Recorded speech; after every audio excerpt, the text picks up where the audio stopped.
Hello मेरे प्यारे बच्चों, तो कैसे हैं आप सब। आशा करता हूँ आप सब बहुत ही अच्छे होंगे। तो बच्चों, आज हम क्लास 10th का सोशल साइंस का पिछले साल का क्वेश्चन पेपर को देखने वाले हैं। देखिए, ये सोशल साइंस आप देख रहे हैं, सामाजिक विज्ञान, हम पिछले साल 2023 के क्वेश्चन पेपर को करेंगे। ठीक है, और आपको पता होगा मेरे प्यारे बच्चों कि पिछले साल का क्वेश्चन करना कितना इंपॉर्टेंट है आने वाले एग्जाम के लिए। ठीक है, मैं तो कहूंगा बच्चों कि आप पीछे 2-3 साल का प्रीवियस ईयर क्वेश्चन जरूर देखकर जाना एग्जाम में। ठीक है, तो मैं आज 2023 के क्वेश्चन पेपर को करवाऊंगा और आप लोग को जितने भी प्रीवियस ईयर क्वेश्चन चाहिए बच्चों, इसी चैनल के माध्यम से आप लोग को दिया जाएगा। तो अगर हमारे चैनल पे नए होंगे तो सब्सक्राइब करके बेल आइकन बटन को जरूर प्रेस कर लेना। चलिए फिर शुरू करते हैं इस वीडियो को। ठीक है, वीडियो को शुरू करते हैं और इसके सारे इंपॉर्टेंट क्वेश्चन को हम लोग देखते हैं। ठीक है, तो सबसे पहला इंपॉर्टेंट क्वेश्चन हम लोग देखते हैं, इसमें क्या है। देखिए, सबसे पहला इंपॉर्टेंट अगर क्वेश्चन देखें तो क्वेश्चन नंबर 1 क्या लिखा हुआ है। 19वीं सदी के दौरान कौन सी ऐसी ताकत बनकर उभरा जिसने यूरोप के राजनीतिक और मानसिक जगत में भारी परिवर्तन ला दिया।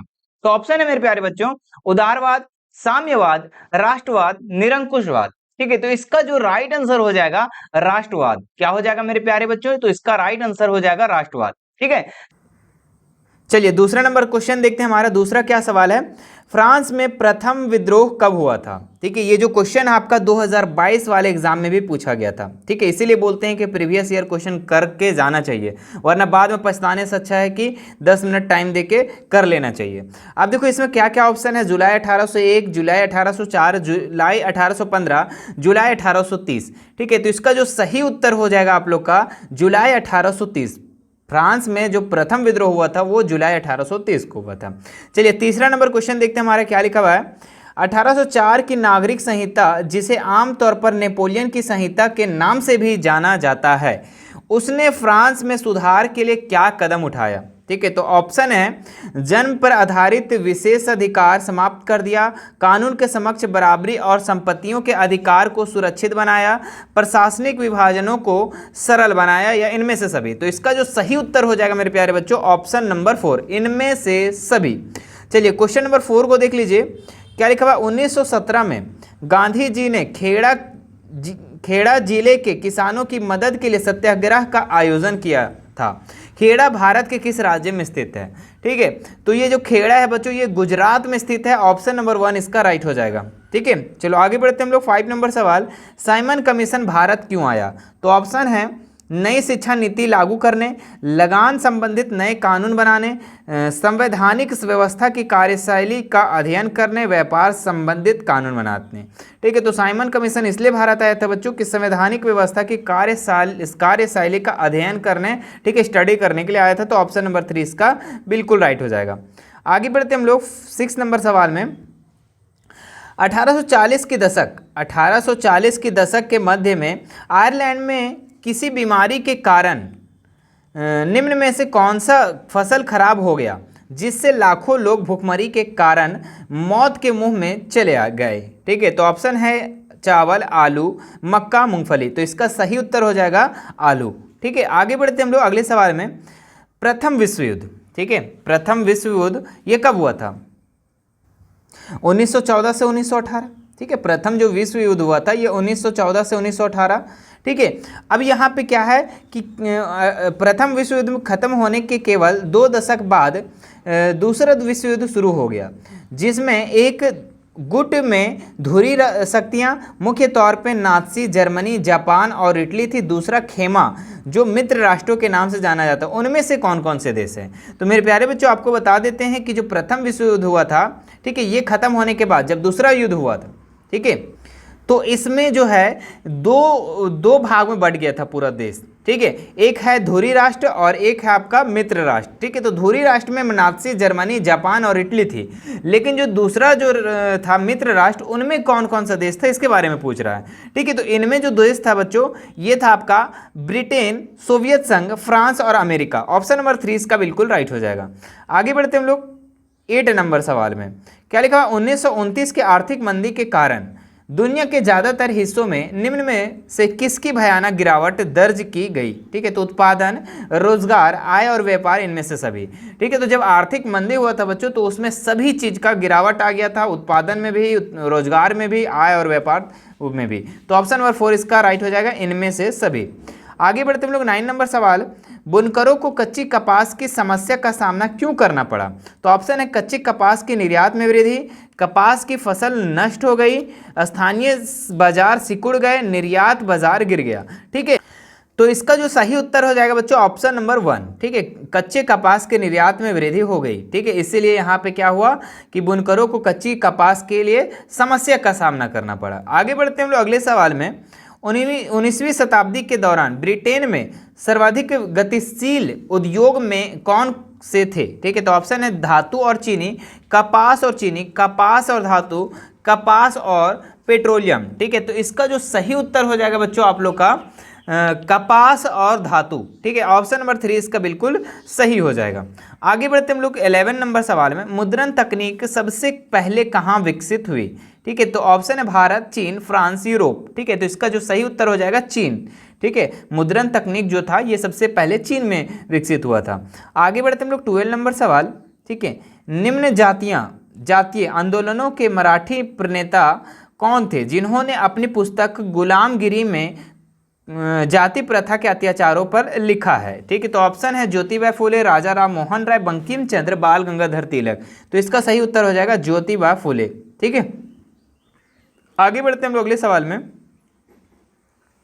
समाप्यता के आधार पर संसाधनों को 2 भाग में बांटा जाता है, उनके नाम है जैव अजैव, नवीकरणीय अनवीकरणीय, विकसित एवं संचित संसाधन, राष्ट्रीय एवं अंतर्राष्ट्रीय संसाधन। तो इसका जो सही उत्तर हो जाएगा मेरे प्यारे बच्चों वो हो जाएगा नवीकरणीय और अनवीकरणीय, ऑप्शन नंबर 2।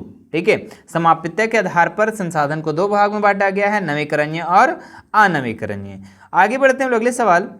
संसाधनों के अंधाधुंध शोषण से किस प्रकार की वैश्विक परिस्थिति संकट पैदा हो गया है? तो भूमंडलीय तापमान, ओजोन परत अवक्षय, पर्यावरण प्रदूषण, इनमें से सभी। ठीक है, जब संसाधन को आप अंधाधुंध मतलब कि बहुत जल्द इसको प्रयोग करोगे, ठीक है, अंधाधुंध प्रयोग करोगे तो वैश्विक परिस्थिति जो हो जाएगा संकट हो जाएगा। तो क्या क्या संकट हो सकता है? भूमंडलीय तापमान, ओजोन परत अवक्षय, पर्यावरण प्रदूषण, इनमें सभी। तो इसका जो सही उत्तर हो जाएगा बच्चों आप लोग का इनमें से सभी, ऑप्शन नंबर 4 इसका बिल्कुल सही उत्तर है। आगे बढ़ते हम लोग 15 नंबर सवाल, वनों और वन्य जीवन का संरक्षण करना क्यों आवश्यक है? ठीक है, क्योंकि इससे परिस्थिति की विविधता बनी रहती है, जीवन साध्य संसाधन जल, वायु और मृदा बनी रहती है, बेहतर जनन के लिए वनस्पति और पशुओं में जीनी विविधता को संरक्षित करती है, इनमें सभी। तो इसका जो सही उत्तर हो जाएगा इनमें से सभी। ठीक है, आगे बढ़ते हम लोग 16 नंबर सवाल, वन और वन्य प्राणियों के संरक्षण के लिए किस प्रकार के वनों को सर्वाधिक मूल्यांकन माना जाता है? तो वर्गीकृत वन, आरक्षित वन, कांटेदार वन, रक्षित वन। तो सबसे अच्छा जो वन माना जाता है बच्चों वो आरक्षित वन को, ऑप्शन नंबर 2 इसका बिल्कुल राइट हो जाएगा। आगे बढ़ते हम लोग 17 नंबर सवाल में, प्रचुर मात्रा में जल उपलब्ध होने के बावजूद जल किन कारणों से प्रदूषित और मानव उपयोग के लिए खतरनाक बनते जा रहे हैं? तो ऑप्शन है घरेलू और औद्योगिक अपशिष्टों के मिलने से, रसायनों के अधिक प्रयोग से, कीटनाशकों और कृषि में प्रयुक्त उर्वरकों के प्रयोग से, इनमें से सभी। तो इसका जो सही उत्तर हो जाएगा बच्चों इनमें से सभी। ठीक है, ऑप्शन नंबर 4 नोट कर लेंगे आप लोग। ठीक है, ये सवाल आप लोग का पिछले साल आया हुआ था बच्चों। ठीक है, तो बहुत ज़्यादा चांसेस होते हैं कि बहुत सारे सवाल आप लोग का अगले एग्जाम के लिए मैच हो सकते हैं। ठीक है, आगे बढ़ते हम लोग 18 नंबर सवाल, मानसून के आगमन के साथ जो फसलें बोई जाती है वे किस प्रकार के फसल के अंतर्गत आती है? ठीक है, तो मानसून जब स्टार्ट हो जाता है, जब बरसात स्टार्ट हो जाता है तो कौन सा फसल जाया जाता है? तो आप लोग को पता है धान वगैरह, धान, मकई, ये सब जितना भी। और ये किस प्रकार के फसल है मेरे प्यारे बच्चों? तो ये आपका खरीफ फसल है, ऑप्शन नंबर 1 इसका बिल्कुल राइट हो जाएगा। आगे बढ़ते हैं हम लोग 19 नंबर सवाल में, पवन और सौर ऊर्जा संसाधनों की बहुयात भारत के किस राज्य में अधिक पाई जाती है? तो ऑप्शन है उत्तर प्रदेश, झारखंड, राजस्थान, मध्य प्रदेश। ठीक है, तो इसका जो सही उत्तर हो जाएगा मेरे प्यारे बच्चों वो ऑप्शन नंबर 3। ठीक है, राजस्थान इसका सही उत्तर हो जाएगा। ठीक है, पवन और सौर ऊर्जा संसाधनों की बहुयातायात भारत के किस राज्य में अधिक पाई जाती है? तो ये राजस्थान में पाया जाता है बच्चों, नोट कर लेंगे। आगे बढ़ते हैं हम लोग अगले सवाल में, 20 नंबर, जल और उर्वरकों के अधिक और अविवेकपूर्ण प्रयोग से किस प्रकार की समस्याएं पैदा हो गई हैं। ठीक है, तो जल क्रांतता, लवणता, सूक्ष्म पोषक तत्वों में कमी, इनमें से सभी। ठीक है, तो ऑप्शन नंबर इसका 4 राइट हो जाएगा। ठीक है, जल और उर्वरक का अधिक प्रयोग से जो है ये कौन सी समस्या हो गई है, तो जल क्रांतता भी, लवणता भी और सूक्ष्म पोषक तत्वों की कमी भी, मतलब सभी। इसका ऑप्शन नंबर 4 इसका बिल्कुल राइट हो जाएगा, नोट कर लेंगे। 21 नंबर सवाल देखेंगे, औद्योगिक विकास की रीढ़ के रूप में किस खनिज का महत्वपूर्ण माना जाता है, तो कोयला, लौह अयस्क, पेट्रोलियम, बॉक्साइट। तो इसका जो सही उत्तर हो जाएगा लौह अयस्क। ठीक है, ऑप्शन नंबर 2 इसका बिल्कुल राइट हो जाएगा। चलिए आगे बढ़ते हैं हम लोग अगले सवाल में। निम्न में से किस प्रकार के खनिजों का प्रयोग आणविक ऊर्जा के उत्पादन में किया जाता है, तो ऑप्शन है यूरेनियम और थोरियम, यूरेनियम और जिप्सम, यूरेनियम और एल्युमिनियम, यूरेनियम और मैग्नीशियम। तो इसका जो सही उत्तर हो जाएगा बच्चों आप लोग का ऑप्शन नंबर 1 यूरेनियम और थोरियम। आगे बढ़ते हैं हम लोग 23 नंबर सवाल, क्या लिखा हुआ, वायु प्रदूषण निम्न में से किस अपना दुष्प्रभाव डालता है। ठीक है, तो ऑप्शन है मानव स्वास्थ्य पर, पशुओं पर, पौधों पर, इनमें से सभी। तो वायु प्रदूषण है बच्चों, ये सभी पर दुष्प्रभाव डालता है। ठीक है, मानव पर भी, पशुओं पर भी और पौधों पर भी। तो ऑप्शन नंबर 4 इसका बिल्कुल राइट हो जाएगा। देखिए आगे सवाल देखिए, बेल्जियम में अल्पसंख्यक के रूप में किस भाषा के बोलने वाले लोग तुलनात्मक रूप से ज़्यादा समृद्ध और ताकतवर रहे हैं, तो फ्रेंच, डच, जर्मन, सिंहली। ठीक है, तो इसका जो सही उत्तर हो जाएगा बच्चों डच। ठीक है, ऑप्शन नंबर 2 इसका बिल्कुल राइट हो जाएगा। आगे बढ़ते हैं लोग 25 नंबर सवाल जो पूछा गया था, जब 1956 में श्रीलंका में कानून बनाया गया तो उसमें किन किन बातों को जोड़ा गया, तो ऑप्शन है सिंहली को एकमात्र राजभाषा घोषित कर दिया गया, सरकारी नौकरियों में सिंहलियों को प्राथमिकता दी गई, बौद्ध मत को संरक्षण और बढ़ावा दिया गया, इनमें से सभी। तो इसका भी सही उत्तर जो हो जाएगा इनमें से सभी। ठीक है, आगे बढ़ते हैं हम लोग अगले सवाल में। आप लोग को अब आइडिया हो गया होगा कि जो सवाल पूछा जाता है वो किस तरीके से पूछा जाता है। ठीक है, आगे देखिए, निम्न में से कौन कार्यपालिका और विधायिका द्वारा बनाए गए कानूनों पर अंकुश रखता है, तो ऑप्शन है संसद, राष्ट्रपति, न्यायपालिका, प्रधानमंत्री। तो इसका जो सही उत्तर हो जाएगा बच्चों न्यायपालिका। ठीक है, तो ऑप्शन नंबर 3 इसका बिल्कुल राइट हो जाएगा, जो कार्यपालिका और विधायिका द्वारा बनाए गए कानून पर अंकुश रखता है। आगे बढ़ते हम लोग 27 नंबर सवाल, पोखरण जहां भारत के 1998 में अपने परमाणु परीक्षण किए वह भारत के किस राज्य में स्थित है, तो ऑप्शन है राजस्थान, महाराष्ट्र, गुजरात, उत्तर प्रदेश। तो इसका जो सही उत्तर हो जाएगा मेरे प्यारे बच्चों वो हो जाएगा राजस्थान। ठीक है, आगे देखिए, सामाजिक विभाजन अधिकांशता आधारित होता है मृत्यु पर, विवाह पर, जन्म पर, शिक्षा पर। तो इसका जो सही उत्तर हो जाएगा बच्चों आप लोग का जन्म पर। ठीक है, ऑप्शन नंबर 3 इसका बिल्कुल राइट हो जाएगा। आगे बढ़ते हम लोग, सांप्रदायिक राजनीतिक इस सोच पर आधारित होती है कि धर्म ही सामाजिक समुदाय का निर्माण करता है। इस मान्यता के अनुकूल सोचना क्या कहलाता है, तो ऑप्शन है धर्मनिरपेक्षता, सांप्रदायिकता, आत्मनिर्भरता, जातिवाद। तो इसका राइट आंसर हो जाएगा बच्चों सांप्रदायिकता। ऑप्शन नंबर 2 इसका बिल्कुल राइट हो जाएगा। आगे बढ़ते हम लोग अगले सवाल में। 30 नंबर जो सवाल पूछा गया था क्या था, निम्नलिखित में से किस राज्य में शिशु मृत्यु दर सबसे कम है, तो ये केरल में जो है बच्चों ये सबसे कम शिशु मृत्यु दर है, मतलब कि जो बच्चे मरते हैं तो सबसे ज़्यादा कम जो मरते हैं वो आपका केरल में मरते हैं। आगे देखते हैं हम लोग, निम्नलिखित में से किसे औसत आय भी कहा जाता है, तो राष्ट्रीय आय को, प्रति व्यक्ति आय को, कुल आय को, इनमें से सभी। तो प्रति व्यक्ति आय को औसत आय भी बोला जाता है, एवरेज इनकम भी बोला जाता है, याद रखना है आप लोग को। ठीक है, चलिए आगे बढ़ते हम लोग अगले सवाल में। सार्वजनिक और निजी क्षेत्र किस आधार पर विभाजित है, तो रोजगार की शर्तों के आधार पर, उद्यमों के स्वामित्व के आधार पर, आर्थिक गतिविधि के आधार पर, उद्यमों में नियोजित श्रमिकों के आधार पर। तो इसका जो सही उत्तर हो जाएगा मेरे प्यारे बच्चों वो हो जाएगा ऑप्शन नंबर 2 उद्यमों के स्वामित्व के आधार पर। ठीक है, ऑप्शन नंबर 2 इसका नोट कर लेंगे आप लोग। आगे बढ़ते हम लोग अगले सवाल में। 33 नंबर जो सवाल पूछा गया था, कौन सा क्षेत्रक भारत में सबसे बड़े रोजगार उत्पादक क्षेत्रक के रूप में जाना जाता है? तो ऑप्शन है तृतीयक क्षेत्रक, द्वितीयक क्षेत्रक, विज्ञान और प्रौद्योगिकी क्षेत्रक, प्राथमिक क्षेत्रक। इसका जो राइट आंसर हो जाएगा बच्चों, जो सबसे ज़्यादा जो बड़ा रोजगार का उत्पादक क्षेत्रक है वो आपका तृतीयक क्षेत्रक है। ऑप्शन नंबर 3 इसका राइट हो जाएगा।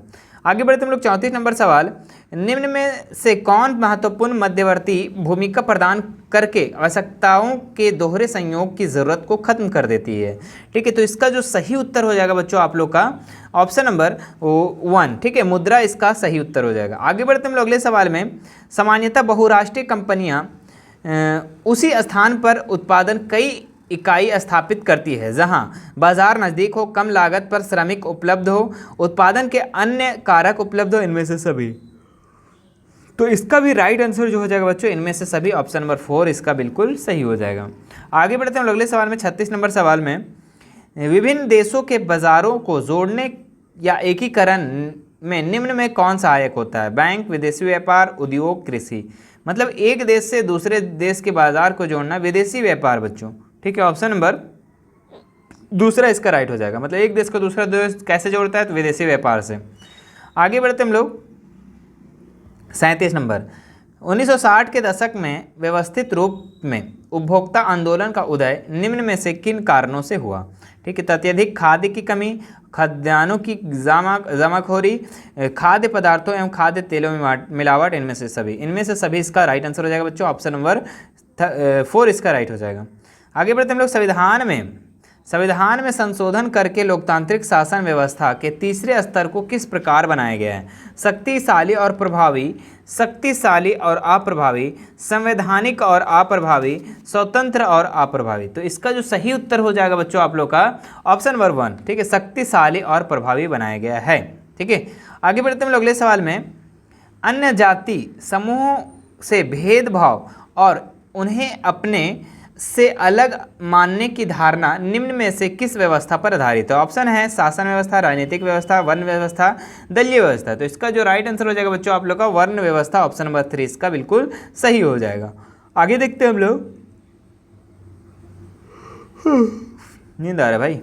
हाँ, 40 नंबर सवाल, लोकतांत्रिक व्यवस्था में हित समूहों या दबाव समूहों की मुख्य उपयोगिता निम्न में से क्या है? तो ऑप्शन है सरकार को सजग बनाए रखना, आंदोलन को सफल बनाना, राजनीतिक दलों पर प्रभाव डालना, इनमें से सभी। तो इसका भी राइट आंसर हो जाएगा बच्चों इनमें से सभी।